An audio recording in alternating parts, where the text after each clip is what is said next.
Hoje é dia 18/7/2022, 10 horas da manhã. Nós estamos realizando o culto cristão no lar em Franca, São Paulo, na segunda-feira. Optamos nesta fase pela leitura desta obra, Universalismo Crístico. Universalismo Crístico, o futuro das religiões, é um livro profético que procura preparar a humanidade para a visão espiritual do terceiro milênio. Busca consciente de espiritualidade, em oposição à submissão religiosa atual que escraviza ao invés de libertar. O universalismo crístico adota uma metodologia simples, filosófica, baseada em 3 alicerces principais: amor ao próximo, fazer ao outro aquilo que desejaria que se fosse nós outros no lugar daquela pessoa, assim fosse realizado. Não fazer igualmente aquilo que não desejaria que a ti próprio fosse feito. Respeitar a opinião alheia, uma vez que todos somos únicos, vivenciais de uma longa trajetória existencial. Já estagiamos nos vários reinos da natureza, como espíritos imortais, na condição de mônadas espirituais, germes, embriões do espírito, até que nos tornamos seiscientes na condição nominal.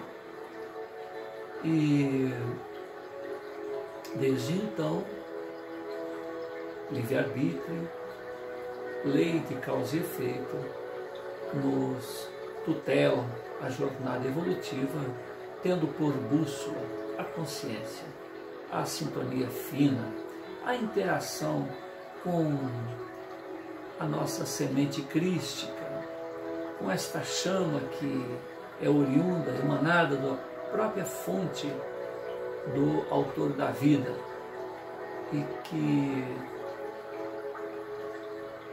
no caminho do silêncio interior, no silêncio da mente, nós entramos em ressonância harmônica com a fonte criadora e descobrimos em nós próprios os potenciais do próprio Criador.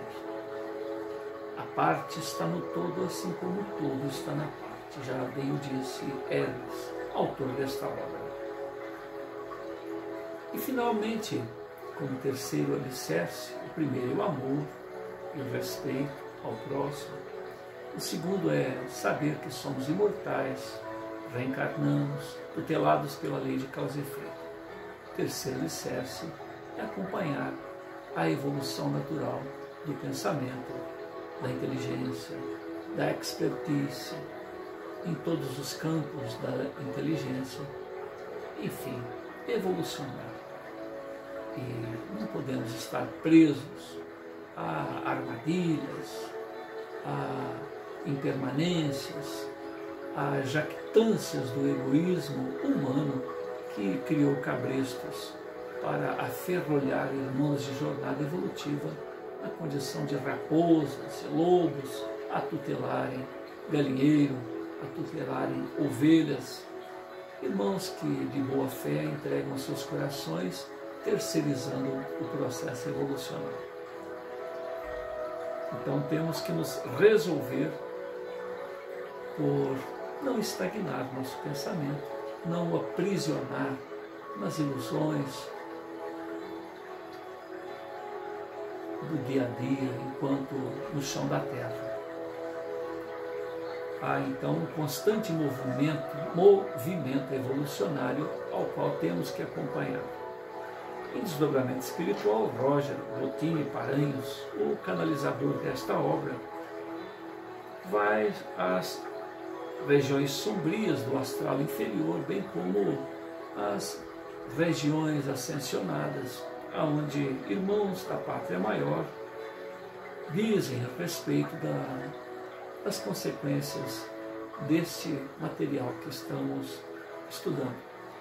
Também Hermes Trismegisto apresenta uma história, a história de um avatar, de um João Batista no terceiro milênio, que na companhia de 317 companheiros encarnados preparam o caminho para que um outro indivíduo ascensionado, um outro indivíduo que se denomina Gabriel, encarnado na mesma época de seus precursores, estão aí a preparar para que as pessoas entendam que o processo evolucionário não pode ser terceirizado, não depende de intermediários, de gurus, enfim, indivíduos que se fazem ponte entre o autor da vida e nós outros. Esse é um trabalho individual, é um trabalho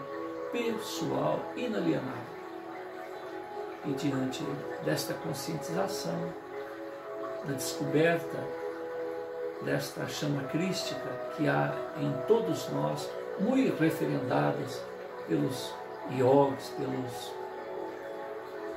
indivíduos do Oriente, que nos chamam a atenção para o silêncio mental, buscar compreender os métodos diversos de fazer ressonar esta palavra que representa uma verdade inesquecível, inadiável para cada um de nós.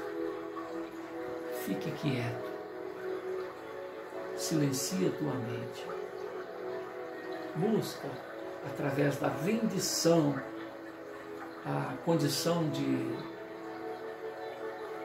observar os próprios pensamentos, a semelhança de quem observa as nuvens, de quem observa os pássaros, e saiba que o silêncio é permanente. Os pensamentos são como nuvens, são como pássaros que voejam em meio a este imenso abismo que se desdobra diante de nós, que é o silêncio interior. Um silêncio que nos leva a uma queda sem encontrar o chão, mas que durante esta própria queda nós sabemos que não iremos nos esborrachar no nada. Há uma voz que ressona neste grande abismo do silêncio, que é a voz do próprio autor da vida. Longe de respostas que buscamos através de questionamentos infindáveis, através dessas nuvens que representam os pensamentos do ego, no silêncio interior, todas as respostas são encontradas. Uma paz inalienável, uma paz permanente, descoberta, que está ali à nossa disposição. Basta silenciarmos a nossa mente. Esses orientadores orientais dizem que podemos fazer silêncio com os olhos, fechando-os, fazer silêncio com os ouvidos, tapando-os, fazendo silêncio verbal da nossa voz, tapando a boca. Mas o silêncio maior, o mais importante, é o silêncio do pensamento. Essa é a nossa meta, a nossa grande conquista. E nesta conquista passamos a perceber que não há como terceirizar essa tarefa. Então, o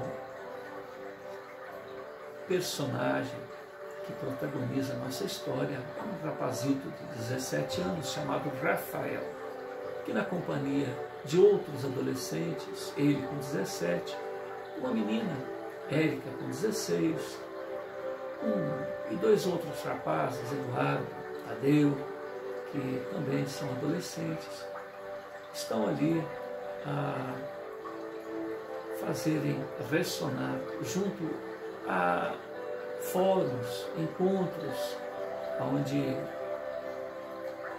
representantes de várias lides espiritualistas, correntes filosóficas, ateus, livres pensadores, são espectadores deste conhecimento. E o romance se inicia em determinado momento em que o pai do adolescente, o senhor de 40 a 45 anos aproximadamente, está ali no horário de almoço, um senhor bem-sucedido, que nós poderíamos dizer que é rico, porque mora numa região nobre da capital paulista, e tem apenas Rafael por filho, uma esposa por nome Verônica, e ele está no horário de almoço, por volta de 12h30, 1h, quando ele ouve na praça um pregador suado, descabelado, de terno, buscando através de um microfone e de um alto-falante de baixa qualidade gritar o nome de Jesus, a necessidade de nos arrependermos, de nos atermos à palavra de vida eterna que representa a Bíblia, os livros. E ele observa aquele indivíduo fora da caixa, aquela pessoa destoante com as necessidades, os objetivos daqueles que passam por ele, e rememora o seu filho, um rapazito que só teve do bom e do melhor, que não conheceu as dificuldades da vida na parte financeira, teve os melhores estudos e, no entanto, tem uma tendência franciscana. Um rapaz que poderia dilapidar, jogar fora todo esse esforço de sua vida. Então, numa sexta-feira, isso acontece. Ele está acostumado a sair do serviço por volta de 8 horas da noite. 4 horas da tarde ele não suporta mais aquela aflição e pede para que a secretária desmarque os seus compromissos e vai para casa. No interior da sua residência, ali no jardim, uma ampla piscina, comodidades, um sofá debaixo de um quiosque e mordomo, cozinheira, atendentes diversos facilitam a vida da família. E Verônica está ali sob os benefícios da água, da piscina, do lanche, do suquinho, do sol e da sombra, né, que de vez em quando ela se esconde do sol. E o marido chega. O marido chega, um tanto sisudo, e ela aguarda que ele inicie o diálogo, as formalidades de praxe de um casal que se ama, e ele diz a Verônica da sua preocupação, porque ele, no horário de almoço, ele viu um pregador suave, gritando, e ele se lembrou do próprio filho, suas tendências franciscanas, sua preocupação para que ele pegue os negócios da família e cuide, né, dos interesses que certamente ele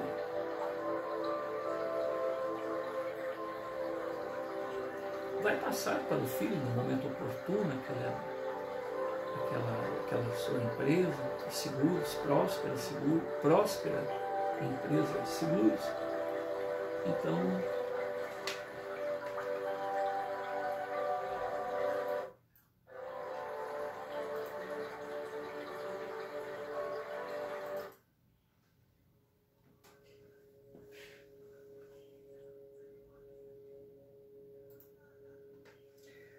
Verônica, muito prática, né? Atenta às necessidades imediatas, tem um raciocínio raso, diz o seguinte: olha, meu bem, corte a mesada dele e você vai ver que logo, logo ele entra no eixo. Um marido experiente, vendedor, que aprendeu a observar as tendências humanas para ser justamente oportunista, né? Vamos dizer assim, no sentido de vender o seu produto, que é seguro, ele pensa, Rafael não é tão superficial assim. Eu imagino que simplesmente cortando a mesada dele, ele não vai mudar. Então é melhor eu conversar com ele. Pergunta onde que o rapaz está e a esposa diz alguma coisa do tipo, está lá no quarto, provavelmente vendo futilidades, revistas, imagens dos rapazes, das moças de sua idade, conversando nessas linhas aí de bate-papo, ou deve ser alguma coisa assim, está lá no quarto. Ele chega na porta do rapaz, bate na porta, pede licença e observa que não é nada daquilo que a sua esposa imaginara. Ele está ali, introspecto, era um homem senil num corpo jovem, muita reverência, se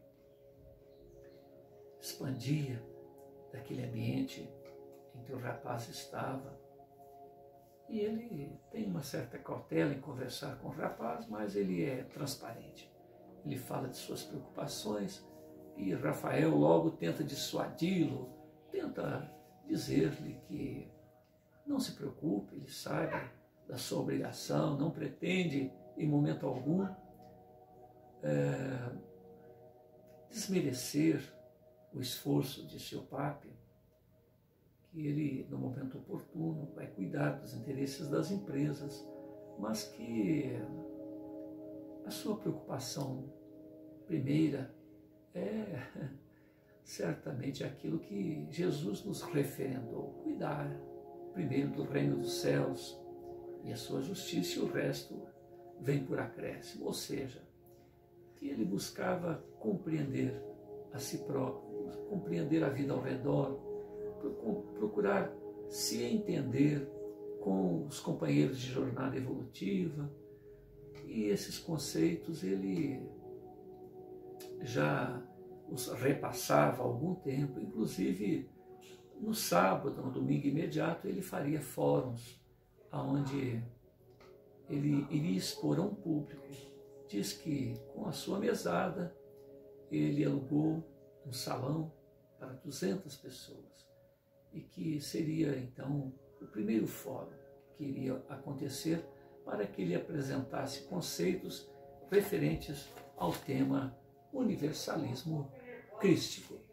E o pai, todo curioso, anonimamente comparece ao evento e percebe que, embora o salão estivesse alugado para 200 pessoas, 30 pessoas ali comparecem, não havendo quase que necessidade nem de microfone. A própria voz de Rafael chegava aos ouvintes. E uma reunião, inclusive, um tanto polêmica, um tanto embaraçada, porque algumas pessoas saem do evento, porque os conceitos de Rafael chegam a chocar com as doutrinações, as catequeses que aquelas pessoas têm ouvido durante toda a sua vida. Isso repete-se no segundo fórum, que acontece subsequentemente. Então o pai de Rafael observa que seu filho, longe de ser uma pessoa superficial, de ser uma pessoa que vai dilapidar todo o seu patrimônio, não, pelo contrário, ele é um espírito antigo no corpo jovem, alguém que vai cuidar muito bem do patrimônio da família, mas que mais que isso, vai cuidar muito bem do coração de seus irmãos em humanidade. E ele se torna um fã do rapaz e acompanha todos os fóruns promovidos por ele. E nesse ponto em que nós estamos da leitura, 4, 5 ou 6 fóruns ocorreram e semana a semana mais e mais pessoas vão se aglomerando, a tal ponto que ele está ali falando no ginásio do Ibirapuera para mais de 6.000 pessoas, e a sua visão espiritual percebe que a nível espiritual, a nível astral, o público quadruplica, quintuplica, ou seja, se haviam 6.000 pessoas, multiplique-se por 4 ou 5 a quantidade de desencarnados que estão ouvindo a sua palavra. E Rafael, já neste capítulo 13 que nós estamos lendo, está ali expondo os seus conceitos.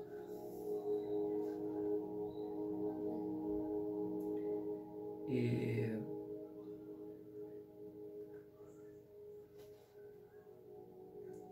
na página 258 ele continua a sua exposição. Vou voltar um pouquinho para dar sentido. Agora entraremos no tema de estudo desta noite, isso é a página 257. O que quero dizer é que a partir da década de 1970 começaram a reencarnar na Terra os eleitos da nova era. Crianças espetaculares, almas eleitas, chegam para ajudar na transformação social, educacional, familiar, espiritual de todo o chão da Terra, independentemente de fronteiras, classes sociais, são catalisadores a desencadear as reações necessárias para as transformações.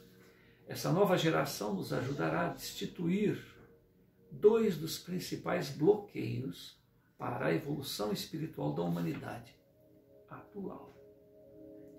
Diminuir o distanciamento, o primeiro deles, entre o pensar e o agir. Nossa sociedade perdeu a noção do que é certo ou errado. Raros ainda conseguem manter lúcida a sua visão a respeito disto. Pensar e agir. Mas não possuem a força para atingir o êxito em obrar, em agir de acordo com os verdadeiros valores morais que já percebem, que já vislumbram através da sensibilidade, através do raciocínio, das elucubrações. Então, aqueles que procuram uma forma correta de viver, frequentemente agem displicentemente, estranhamente, de maneira diferente daquilo que conseguem compreender, conseguem pensar, conseguem vislumbrar. Essas crianças e até alguns adolescentes, já entre nós, vão nos induzir a diminuir esse distanciamento. Fala-se do que se vive, vivencia-se aquilo que é. E o exemplo desses jovens que já alcançaram esta naturalidade em ser realmente vivenciais do amor, dará a força moral, a inspiração, o entusiasmo para que as pessoas reconheçam a maneira pela qual o ideal de paz, de amor, de reciprocidade, de esperança sempre renovada se estabeleça na Terra. O que mais desmorona qualquer indivíduo que acredita em qualquer preceito que muitas das vezes está na boca, mas não no coração daqueles que o dizem, é justamente a prática, é justamente a vivência desses que falam, mas não vivenciam. Quando aquelas almas inocentes, ingênuas mesmo, veem o que seus chamados mestres, orientadores, faladores, menos do que mestres, são faladores, né, daquilo que se quer praticam, quando esses seres ingênuos veem esta dissonância, fala-se em paz e são criaturas atormentadas, fala-se em virtudes e são criaturas que a cada momento basta ter o gatilho para que demonstrem as suas antivirtudes. Pede-se disciplina, pessoas indisciplinadas. Pede-se humildade, pessoas que nada têm a ver com essa virtude. Pede-se perseverança, resiliência, pessoas que se quedam aos primeiros embaraços da vida. Então, no mais das vezes, nós observamos pessoas que já vislumbram as necessidades que eles próprios têm e falam dessas necessidades para terceiro como se já vivenciassem aquelas conquistas. E isso faz com que aquelas almas que também têm seus vislumbres de alta espiritualidade vejam esses maus exemplos e até se desinteressem por essas virtudes, por imaginarem que são impossíveis. Porque se aqueles faladores, né, não mestres, mas faladores, dizem tanto do tema e nada acontece, então deve ser provavelmente impossível que esta vivência aconteça. Não seriam virtudes factíveis, seriam virtudes à semelhança de historinhas da carochinha, para serem ditas, transformadas em poesias, mas que na prática não são possíveis de serem realizadas. Então essas crianças da nova era, que já vivenciam essas realidades, nos mostrarão a semelhança do próprio Messias, do próprio filho de José, Jesus, né? Que não fez outra coisa e não veio a esse mundo senão para dar testemunho da verdade. Ele vivenciou aquilo que referendou junto à fonte criadora. O Pai o testificou por ele testificá-lo. Segundo, essas crianças também, Bernardinho, não pode fazer barulho, também ajudarão a mudar o foco do eu para o próximo. Porque Jesus, ele nos pediu que amássemos uns aos outros. Que aquilo que se deseja que tenha para si, que o outro receba. Que aquilo que não deseja para si, que o outro não receba. Mas o amor de Jesus é o amor ágape. É o amor incondicional. É o amor em que se pensa primeiro no outro, antes mesmo de pensar nos próprios interesses.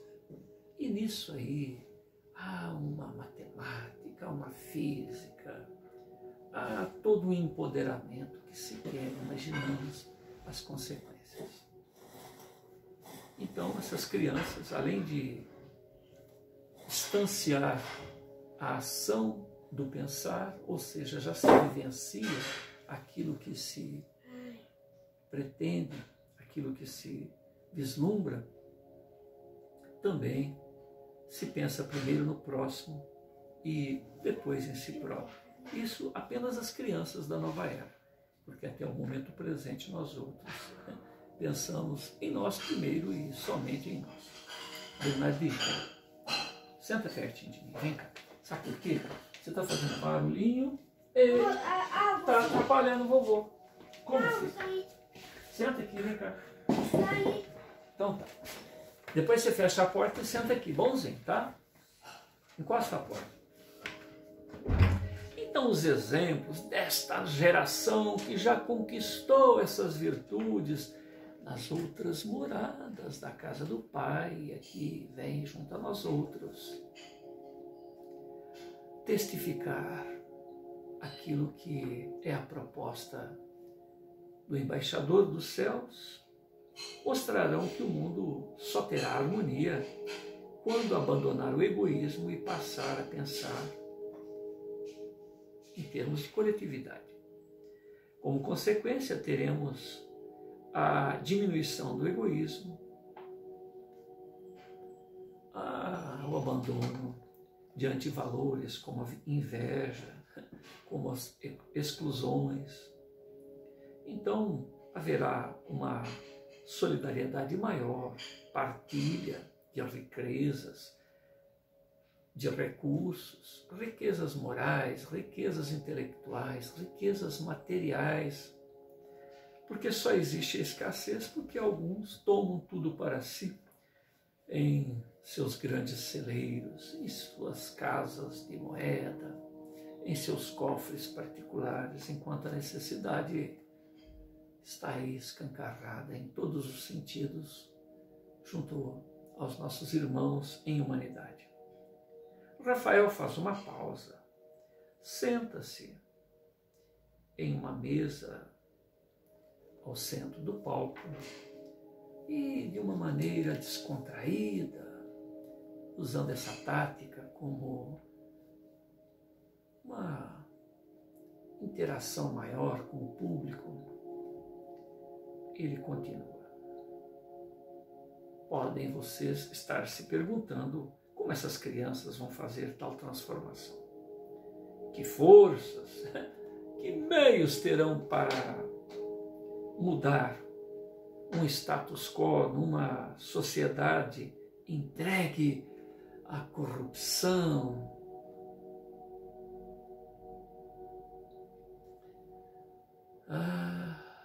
a força para que tudo se mantenha tal qual.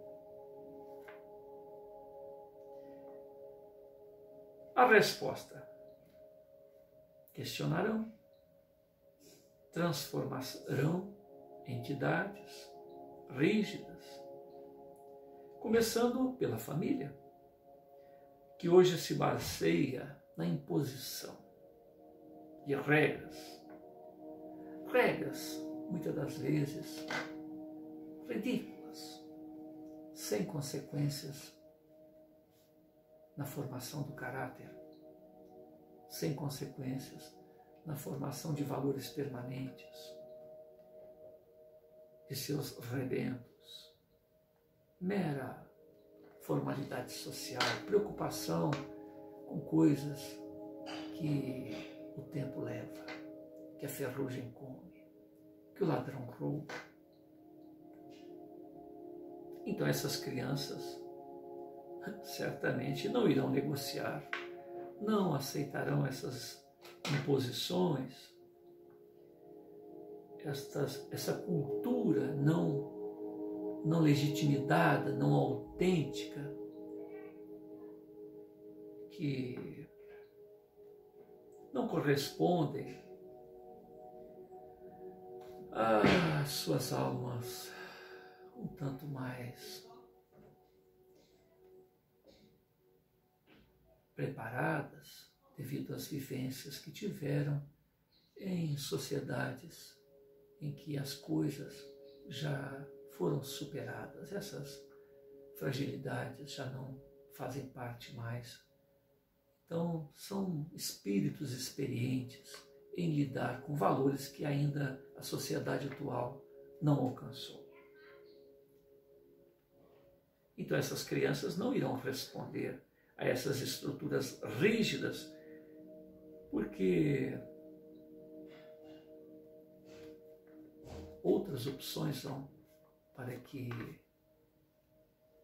a vida melhore, para que as pessoas se relacionem de uma maneira mais saudável. E são elas as verdadeiras,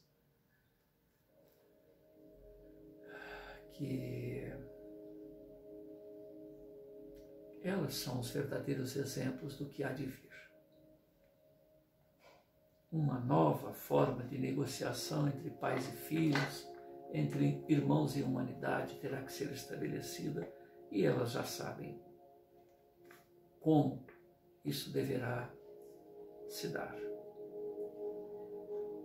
É uma geração que não aceita ser enganada por instituição, por seus prepostos, por seus pais. São capazes de perceber as verdadeiras intenções que estão por detrás das palavras desses lobos. Não tem medo. Não há como intimidá-los. Intimidação não arrefecem as suas maneiras de agir. Elas sempre encontrarão uma maneira de tergiversar estes embaraços, estas imposições e obter a verdade. Crianças que percebem todas as intenções e as fraquezas, inclusive, de seus pais, de seus mestres, de seus convivas. São mestres junto a crianças, ora revestidas de um corpo um tanto mais desgastado pelo tempo. Certamente elas também serão os adultos do futuro e um dia estarão no poder e não se curvarão à hipocrisia da geração anterior. Então Rafael faz uma breve pausa e depois continua. Muitos de vocês devem estar pensando, mas esta é exatamente a característica de meu filho. Crianças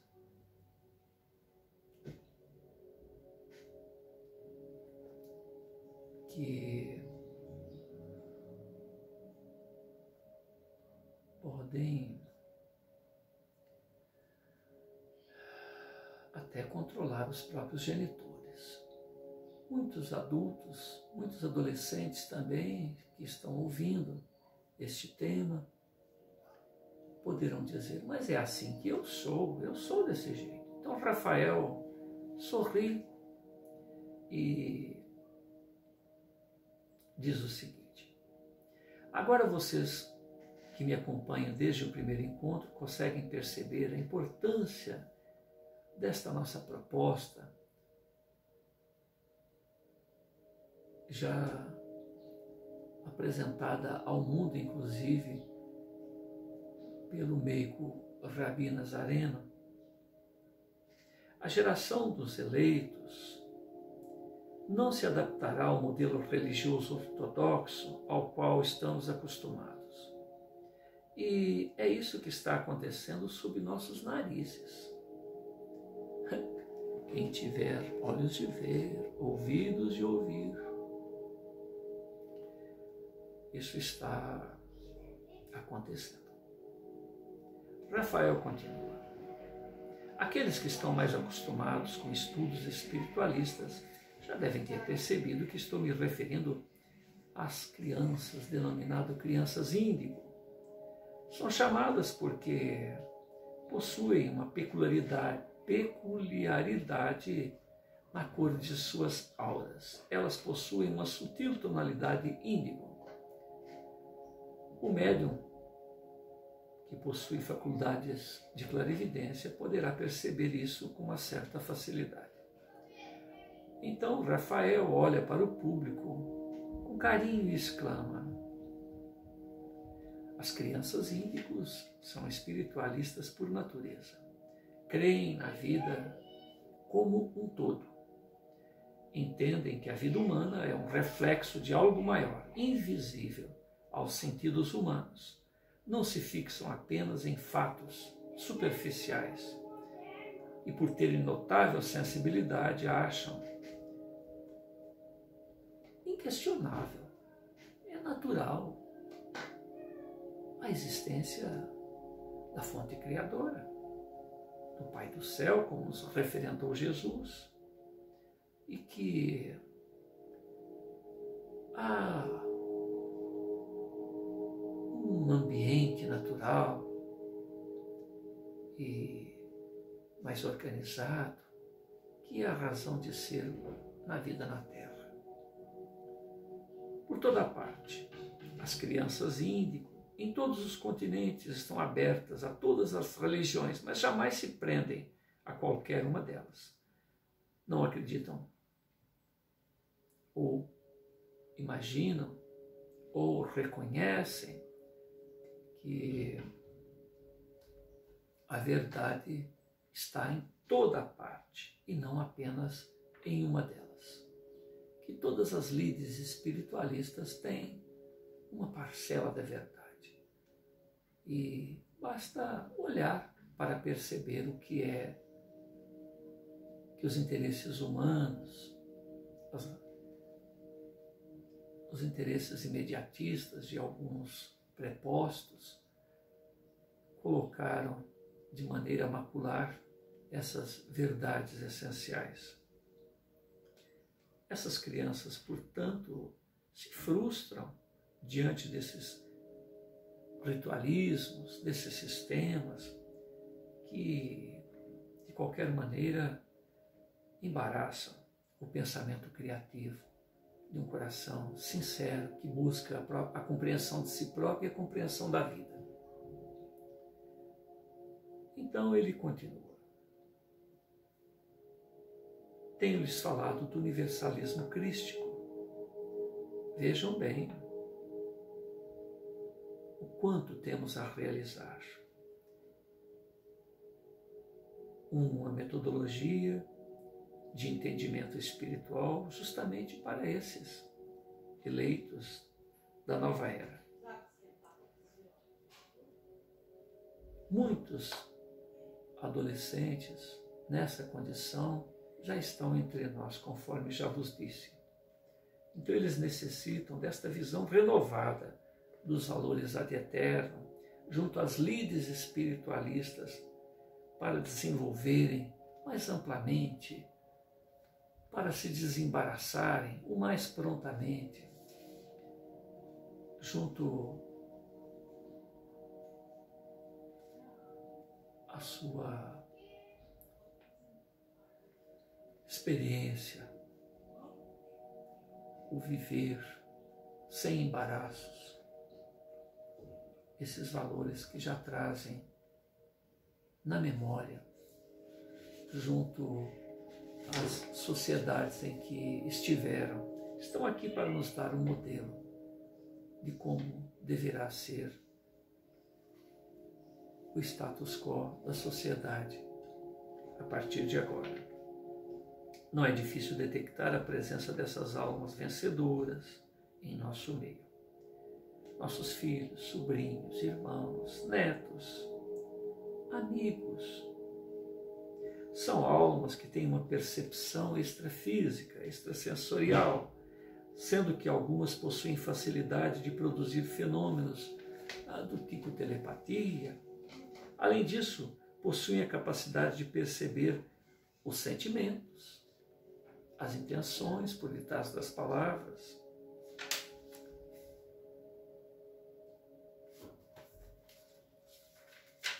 Conforme nós dissemos anteriormente, é uma leitura longa.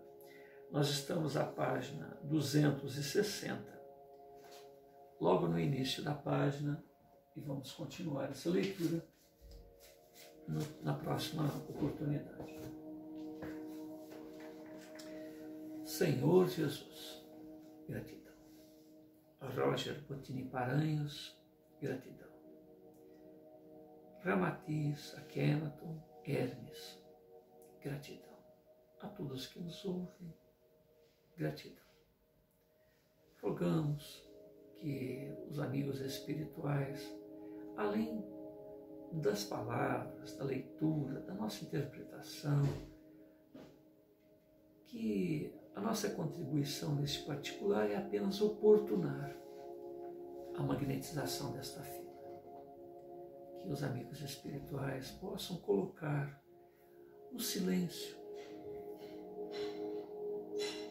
nesta verdade a que todos estamos convidados, aquilo que realmente importa, aquilo que nos toque as almas, aquilo de que necessitamos e temos adiado o encontro. De nossa parte, a oportunidade do encontro.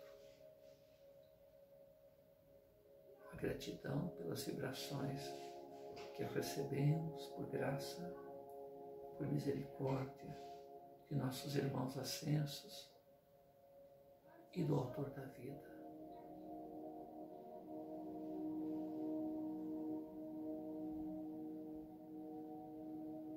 Que todos nós aprendamos o valor do silêncio. Existe uma página audiobook na internet chamado Corvo Seco. Eu estou admirado com o conteúdo de todos aqueles expositores. Todos eles nos falam a respeito da voz do silêncio, da importância do silêncio. É uma sequência de aulas que é muito importante que a gente aprenda. Então, como depoimento pessoal, procurem essa página, Corvo Seco, e deixa rolar todas as exposições que aqueles avatares nos trazem e as suas experiências pessoais, porque ali são todos vivenciais, nenhum deles é teórico. São mestres a nos falar de como encontrar a nossa realidade primeira. E tudo começa com silencia, cala-te, cala o vozerio dos seus pensamentos para ouvir a fonte criadora, para ouvir o ressonar de ti com o Autor da vida. Muita paz a